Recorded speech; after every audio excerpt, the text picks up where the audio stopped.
Good morning. Thank you for joining us to discuss Telos Corporation's first quarter 2026 financial results. With me today is Mark Bendza, Executive Vice President and CFO of Telos, and Mark Griffin, Executive Vice President of Security Solutions. Let me quickly review the format of today's presentation. Mark Bendza will begin with remarks on our first quarter results and full year outlook. We will then open the line for Q&A, where Mark Griffin, Executive Vice President of Security Solutions, will also join us.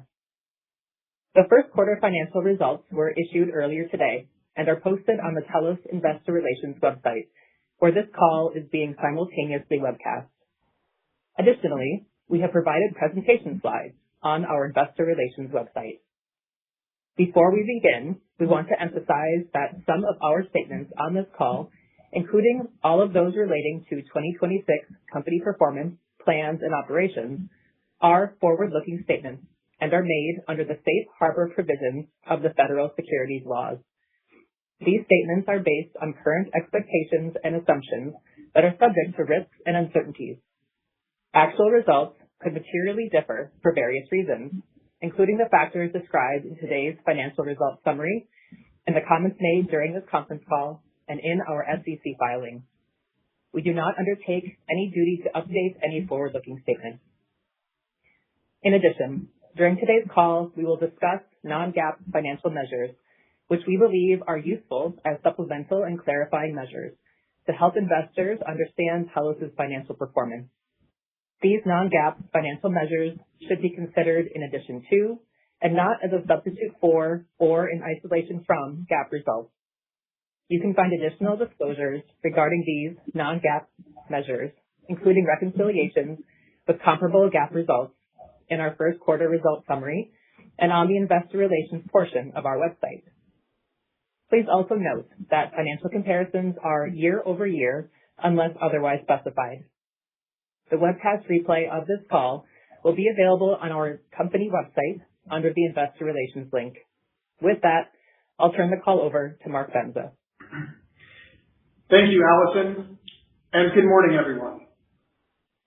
Before we begin, I'd like to address our April 29th announcement regarding our Chairman and CEO, John Wood. John is currently on a medical leave of absence, and we wish him a full and speedy recovery. In the interim, independent director Fred Schauffeld has assumed the role of Chairman of the Board. In addition, the company's three Executive Vice Presidents, General Counsel Hutch Robbins, EVP of Security Solutions Mark Griffin, and I have jointly assumed John's responsibilities to ensure seamless continuity of operations. This interim leadership structure is functioning as intended, and our teams remain fully aligned and focused on execution.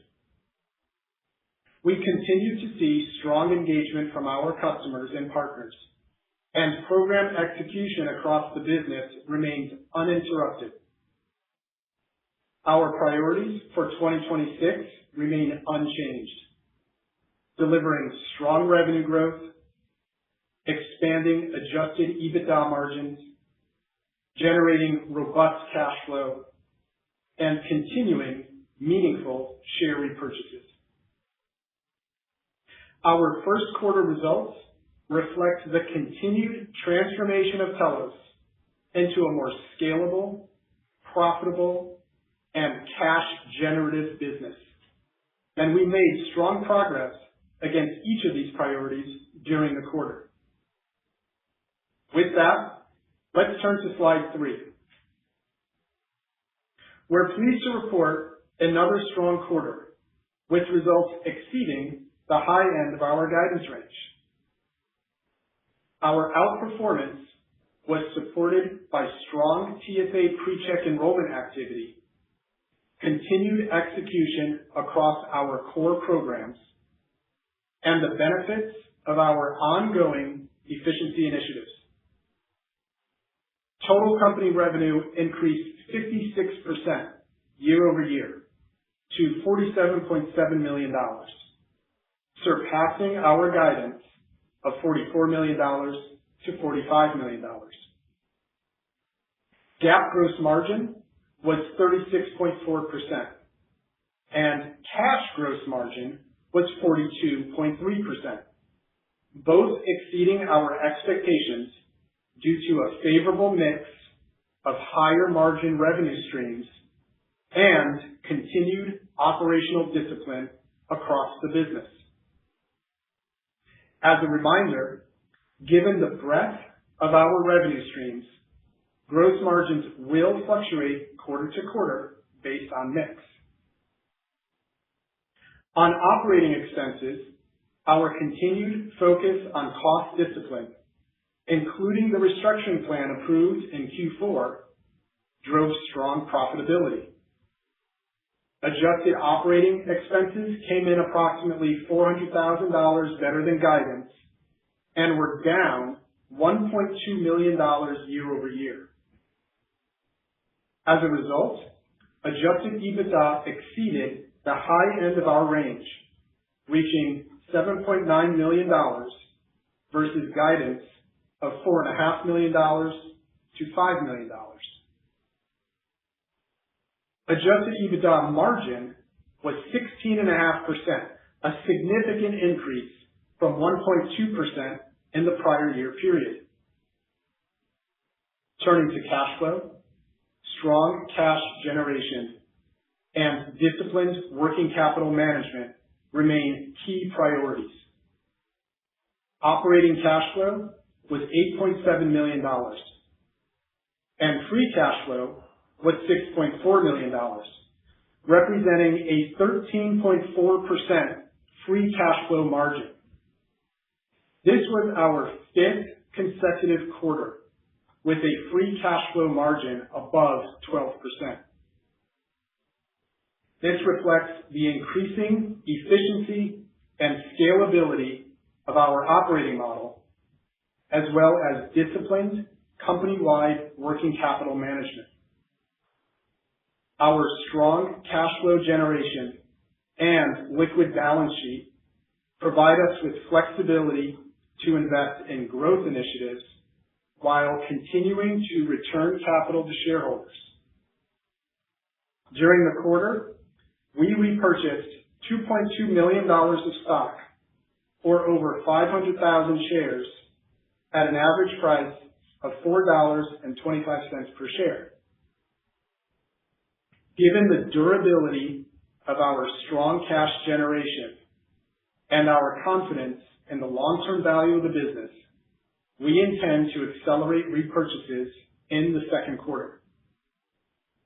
Our capital allocation priorities remain consistent. Invest in organic growth, maintain a strong balance sheet, and return capital to shareholders. With that, let's turn to slide 4 to discuss our second quarter guidance and full year outlook.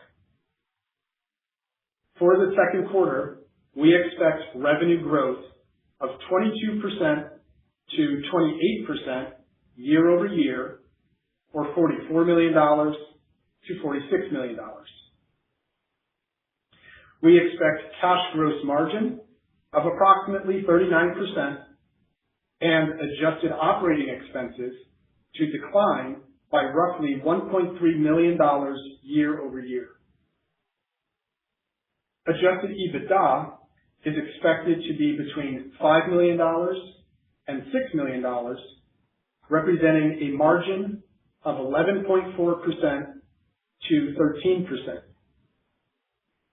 We also expect another quarter of strong cash flow, which we intend to deploy toward accelerated share repurchases. Turning to the full year, our first quarter performance reinforces our confidence in the trajectory of the business and positions us well against our full year objectives. At the same time, in alignment with our usual measured approach to guidance, we are reaffirming our revenue and adjusted EBITDA outlook.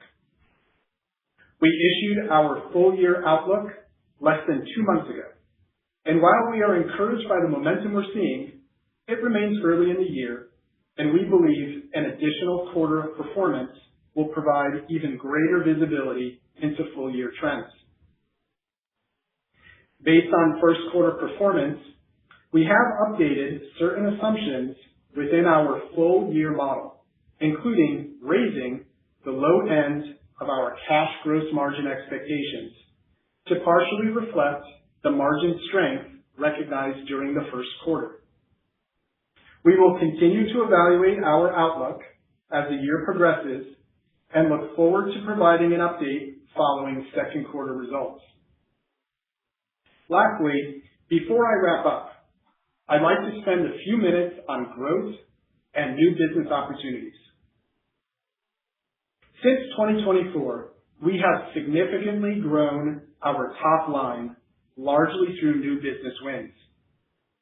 We continue to see strong customer engagement across our addressable markets and maintain a multi-billion-dollar pipeline of potential opportunities where we believe our capabilities are well aligned with customer priorities. Currently, we have proposals outstanding representing nearly $500 million in total contract value. Our government customers ultimately determine the final timing of awards and may modify award dates based on their own timelines and requirements. We currently expect the government to make award decisions on these opportunities during the second half of 2026. These submitted proposals span both our security solutions and secure networks segments, with a heavy concentration in security solutions. Beyond these submissions, we will continue to actively develop and selectively advance additional opportunities from our pipeline. With that, let's wrap up on slide 5. In summary, we delivered a strong start to the year with 56% revenue growth, a 16.5% adjusted EBITDA margin, and a 13.4% free cash flow margin. Our second quarter guidance reflects continued momentum, and we are focused on executing large programs while securing new business opportunities. In addition, disciplined cost management and working capital efficiency are translating growth into strong profitability and cash flow. We also plan to continue returning capital to shareholders while maintaining a strong and flexible balance sheet. With that, Mark Griffin and I are happy to take questions. Operator, please open the line for Q&A. Thank you. Thank you. As a reminder, if you would like to ask a question, please press star 11 on your telephone. You'll hear the automated message advising your hand is raised. We also ask that you please wait for your name and company to be announced before proceeding with your question. One moment while we compile the Q&A roster. And our first question today is coming from the line of Matthew Calitri of Needham. Please go ahead. Hey, good morning, guys. Matt Calitri on from Needham. Thank you for taking our questions. And great to see the strength in security this quarter and see the press release quotes that primarily the expansion was due to large programs and Telos ID. Is there any more color you can give there on where you saw strength and I guess just general market sentiment? Yeah, hey Matt, good morning. It's Mark Benson speaking. So listen, we had a great quarter, clearly straight out of the gate for the year across the company overall, both in terms of program execution as well as ongoing discipline around expense management. The larger programs that we were referring to primarily reside in our Telos ID business, and that cuts across a number of programs, including we had a good quarter in TSA PreCheck, our DMDC program, which we also refer to as IT GEMS, performed very well, and the body of work that we refer to as confidential IT security work that we're performing for the federal government. That also had a good quarter. So really a broad-based strength, both in terms of program management and expense management, and also cash flow. Great quarter for cash flow as well. Awesome. Yeah. No, that's great to hear. And then I guess with the strength, like, why not take up the guide here? And I know you mentioned like wanting extra quarter visibility still early in the year. Totally understand that. But like with John taking the medical leave of absence, and is there any sort of like extra embedded conservatism in the guide or change in guidance philosophy with you guys taking the helm there? Yeah, so let me unpack that a little bit. So first, with respect to John, first and foremost, our focus is on supporting him and wishing him a full recovery. Operationally, the transition has been very smooth. Hutchcliff and I have worked together for several years now. We've been attached at the hip for several years, and so for us, it's business as usual in terms of working very closely together. Customer engagement, execution, employee alignment all remain very strong. We're not seeing any disruption in the business, and strategic priorities remain unchanged. We have our marching orders, and we're executing the plan. You're seeing that in the performance we're announcing today. Regarding guidance, listen, it's a fair question. It's something we put a lot of thought into. We're very pleased with the first quarter performance across the entire portfolio, as I was describing earlier. The first quarter positions us really well against our full year outlook. But that said, we also want to remain disciplined about how we manage that outlook. And we issued full year guidance on March 16th. That's less than 2 months ago. It's kind of a peculiar aspect of the calendar. Fourth quarter earnings are announced unusually late in the quarter, and then first quarter earnings are reported at the usual time. So there's very little time that passes between the fourth quarter announcement, where we set our initial outlook, and first quarter guidance. So we feel it's only prudent to lock in an additional quarter of performance before we formally revise revenue and adjusted EBITDA estimates for the year. And if you look back to 2023 was the previous year where we announced a full year outlook. And that year, we set guidance on the fourth quarter call. First quarter call, we had a big beat and we reaffirmed.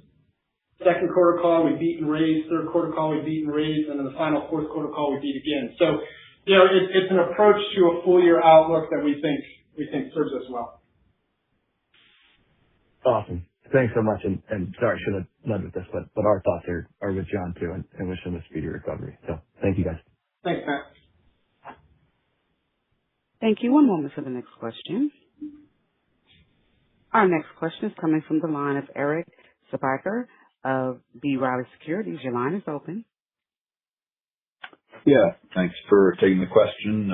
Congrats on a good quarter, and please pass along our best wishes for John.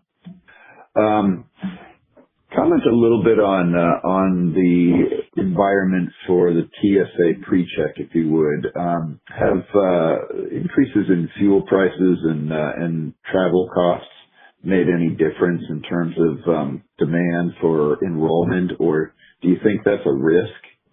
And then secondly, can you talk a little bit about what your expectations are for seasonality in that business?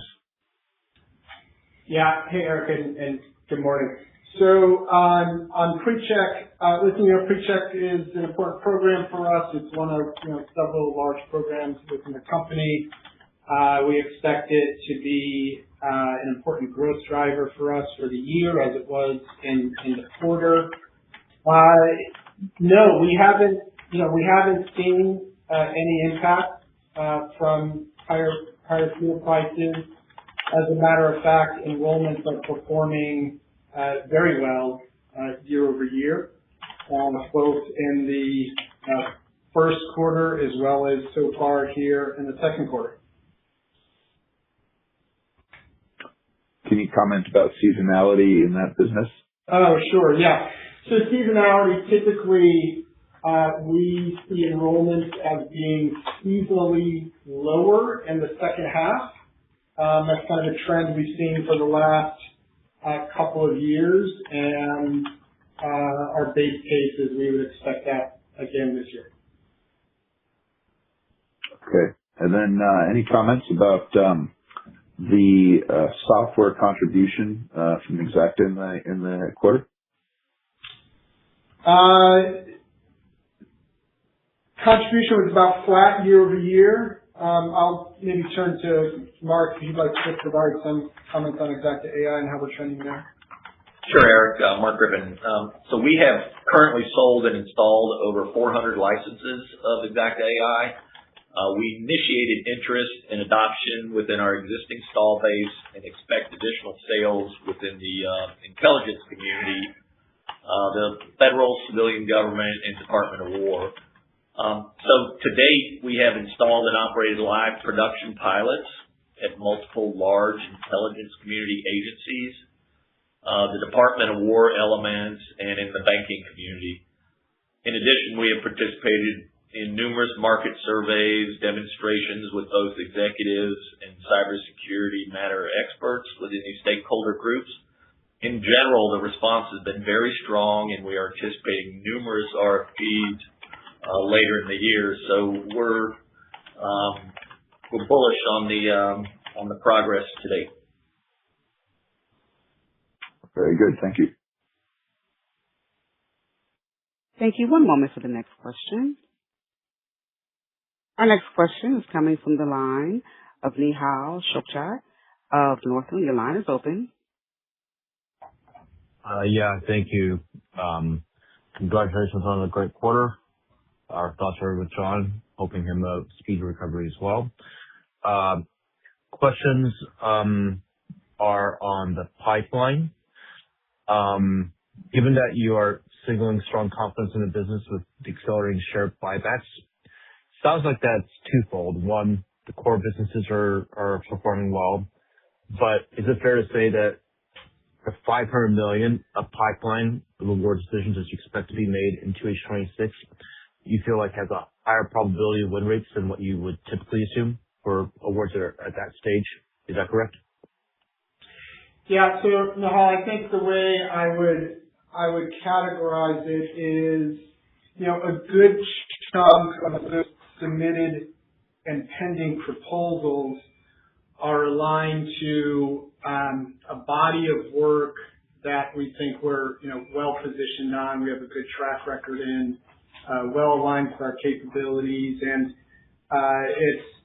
it's kind of a mission set that I would say is maybe a newer mission set for the government, and one that we've been involved in at a pretty early stage here with our prime partners and the government. So we feel good about it. Of course, ultimately the government controls the timing of awards, and so our current estimate is that these are awards that we'll hear decisions on in the second half. But again, ultimately the government, of course, controls the timing. And when you refer to prime partners, this is inclusive of the DMDC prime partner?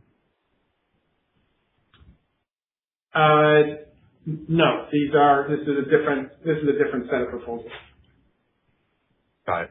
Okay. Is there any bid that represents more than 10% of that $500 million of outstanding proposals that you just have to be awarded in 2H26? There are two that are around $90 million, and then there are a couple that are small, maybe around $3 million, and then the rest are in a similar size of a few tens of millions. Got it. And these are typically 5-year contracts that you're bidding on, correct? These are a little shorter typically. It's a mix, but the lion's share of them, I'd say, are like 2 years. Got it. Okay, great. My last question is, now that you guys are at 500 stores on TSA PreCheck, is market share now at your maximal level that you would expect, or is there a lot more to go? And if so, how will we get there? Yeah. So there's more growth to be had in that program. I think really through a couple of ways. First, continuing to optimize volume in the locations that we have open today, and then also continuing to explore partnerships in other parts of the country. Okay. And you did announce a couple of new types of partnerships during the quarter, one through a university, one directly at an airport. Is there additional partnerships beyond those that you're contemplating? Yes, we are contemplating others, and there is another pilot that we have underway with a relatively modest number of locations that we're currently testing out with another partner. Great. Thank you for taking my questions. Okay, thanks. Thank you. One moment for the next question. Our next question is coming from the line of Rudy Kessinger of D.A. Davidson. Please go ahead. Great. Thanks for taking my questions. Mark, well, firstly, certainly my thoughts for John as well and wishing him a speedy recovery. Mark, clearly understand your comments. It's been less than 2 months since you gave the initial full year guide. Putting aside the fact that you didn't tweak the full year guide at all despite the Q1 upside, it's pretty much implied in the second half that security solutions growth dips into the high single digit range, total revenue growth dips into the low single digit range. What is the likelihood that some of those new business awards in the second half would contribute meaningful revenue upside this year, or would anything awarded in the second half likely contribute revenue mostly in 2027? Yeah. Hey, Rudy. Good morning. So, listen, we have a pretty substantial portfolio of proposals that are submitted and pending award. If one or two of those are awarded in the second half and those programs, start on time, there's a fair amount of revenue in a lot of those proposals that are pretty front-end loaded to the first couple months. And so, yeah, we could get some meaningful contribution from those proposals if they're awarded in the second half. Got it. Okay. And then on free cash flow, just any color on expectations for the remainder of the year, and then with the increased pace of buybacks, I guess any kind of further details you can provide on that, maybe just relative to the pace of buybacks in Q1 or the Q2 through Q4 last year. Should we maybe expect a bump back up to that kind of $4 to $6 million range Q2 to Q4 last year, or more or less? Just any further color would be appreciated. Sure. Yeah, so we did a free cash flow margin of 13.4% this quarter. We did actually coincidentally 13.4% in the fourth quarter of last year. It's our fifth consecutive quarter over 12%. So I would expect free cash flow margin, to continue in that kind of lower double digit margin level. And then we're currently managing to a cash balance of approximately $50 million, and we'll continue to do that. So as we generate cash flow, our intention is to buy back stock with that free cash flow while managing to approximately a $50 million cash balance. Great. Thank you. Thank you. And there are no more questions in the queue. I would like to turn the call back over to Mark Benzo for closing remarks. Please go ahead. Thank you, operator, and thanks to everyone for joining us today. We're pleased with our strong start to the year and believe our results reflect continued progress in building a more profitable cash generative, and scalable business. We look forward to updating you next quarter. In the meantime, we hope to speak with many of you at the Needham Technology Conference on May 14th and the Northland Growth Conference on June 23rd. Thank you. Thank you so much for joining today's program. You may now disconnect.